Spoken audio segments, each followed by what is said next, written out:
Assalamualaikum warahmatullahi wabarakatuh. Bertemu lagi di pertemuan kali ini kita akan bahas penyelesaian kasus manajemen pemasaran dalam kasus 1 yaitu tentang teh botol sosro.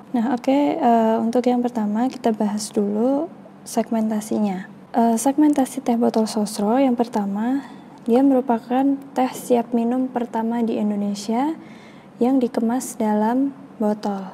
Jadi teh botol sosro itu merupakan pionir teh dalam kemasan botol yang pertama kali di Indonesia dan telah dikenal oleh masyarakat luas.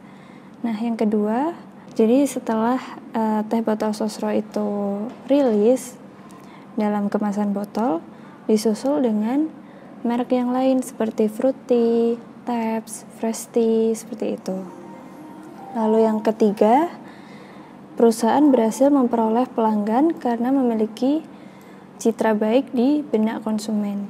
Jadi memang teh botol sosro itu sudah memiliki brand image yang baik di mata konsumen. Lalu yang keempat, segmentasi demografis.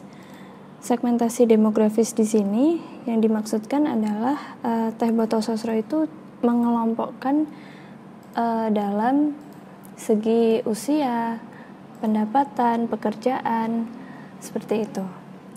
Lalu selanjutnya kita bahas targetingnya. Untuk yang pertama, identifikasi target pasar adalah langkah awal dalam perencanaan dan pengembangan strategi pemasaran. Lalu yang kedua, keberhasilan pemasaran produk banyak ditentukan oleh kesesuaian produk. Lalu yang ketiga, target pasarnya adalah mereka yang menyukai rasa teh asli. Jadi benar-benar pure teh asli gitu ya, tidak berbuah. Kalau fruity itu kan ada rasa buah-buahannya. Lalu target pasarnya juga mereka yang menyukai kepraktisan, orang yang suka praktis-praktis. Lalu orang yang sedang melakukan perjalanan. Lalu yang keempat, disediakan di kios-kios yang ada di pinggir jalan dan ditempatkan dalam box es. Seperti yang kita tahu, kita kan pernah nih lewat jalan tol ya. Misal kita lagi ke Semarang atau kemana aja, seperti ke Jakarta. Itu kita kalau lewat tol ke rest area, ada beberapa kios-kios di sana ya. Pasti hampir 95% kita akan menjumpai teh botol sosro di sana. Pasti mereka ada yang menjual teh botol sosro. Lalu yang kelima, ketika awal strategi promosi dilakukan dengan menetapkan harga tidak lebih dari biaya parkir. Jadi itu merupakan promosi mereka ya, menetapkan harga tidak lebih dari biaya parkir. Lalu selanjutnya positioning. Yang pertama, teh botol sosro melakukan positioning dengan mengedukasi masyarakat agar tidak merasa aneh untuk meminum teh dalam kemasan botol dan dengan disajikan dingin. Lalu, yang kedua, teh botol sosro dikenal sebagai minuman teh dalam kemasan botol yang dapat memberikan kesegaran. Lalu yang ketiga, teh botol sosro telah melakukan kampanye bahwa dengan mengkonsumsi teh akan membuat tubuh menjadi sehat karena teh mengandung antioksidan. Lalu kita akan masuk ke strategi bauran pemasarannya atau marketing mix. Kemarin sudah saya jelaskan kalau bauran pemasaran itu ada 4P ya. Ada product, price, promotion, dan place. Nah, kita akan bahas yang pertama dulu, produk. Teh botol sosro itu menghadirkan kenikmatan asli teh dalam kemasan botol yang memberikan kesegaran. Jadi produknya teh botol sosro itu memang pure asli teh. Produknya asli teh, tidak berbuah atau non-fruity. Lalu untuk price atau harga, pada awalnya mereka menetapkan harga tidak lebih dari biaya parkir.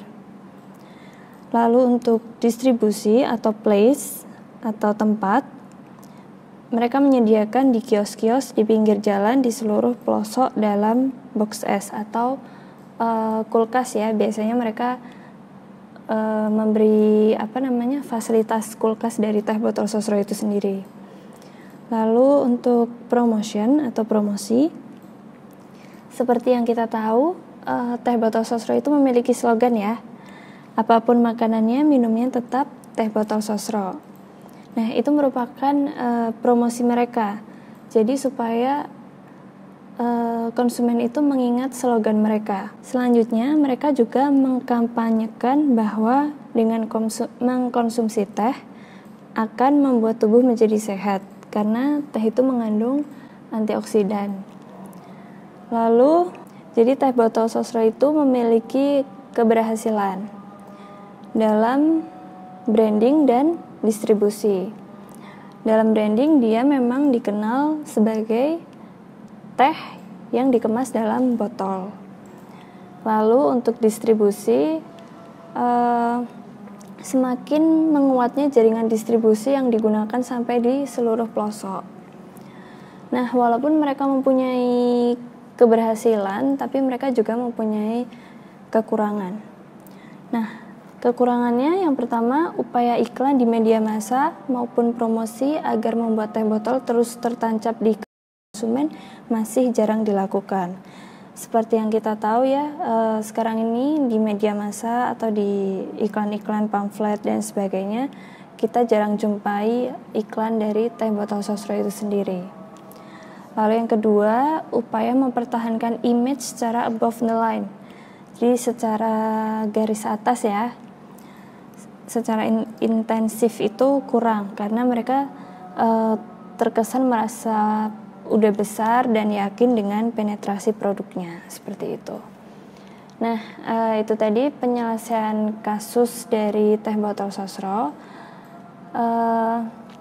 Dan teman-teman harus tahu bahwa di kasus teh botol sosro ini tidak ada jawaban yang salah ya. Jadi semua jawaban benar.